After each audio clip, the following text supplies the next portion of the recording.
itu menjamin orang jadi soleh? Jawabannya adalah tidak.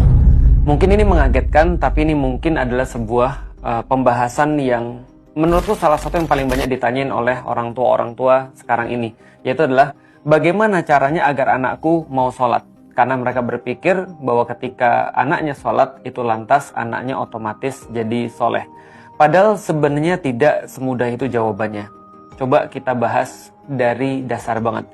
Pertanyaannya sederhana sebenarnya. Sebelum kita membahas tentang apakah sholat itu membuat orang jadi soleh, kita harus membahas sesuatu yang lebih dasar lagi, yaitu adalah apa sih yang sebenarnya membuat seseorang itu jadi seorang muslim? Apa yang membuat seseorang itu sebenarnya digolongkan sebagai orang muslim? Nah, pertanyaan ini coba kita jawab dulu dengan simulasi-simulasi.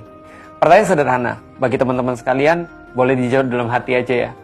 Apakah andaikan kalau ada orang misalnya nggak sholat, dia tetap bisa dikatakan sebagai seorang muslim? Jawabannya adalah tetap bisa.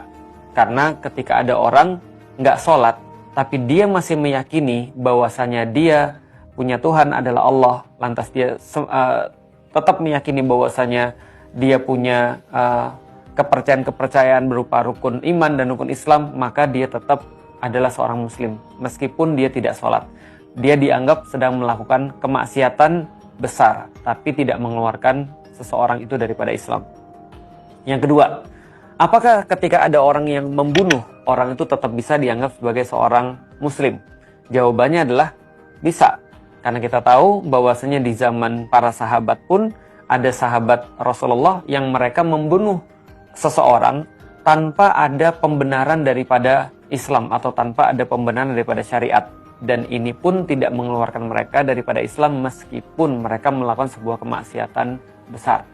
Apakah ketika seseorang misalnya, yang ketiga, minum khamar, apakah dia tetap digolongkan sebagai seorang muslim? Ataukah dia masih menjadi seorang muslim? Jawabannya adalah iya, tetap sebagai seorang muslim meskipun dia minum khamar.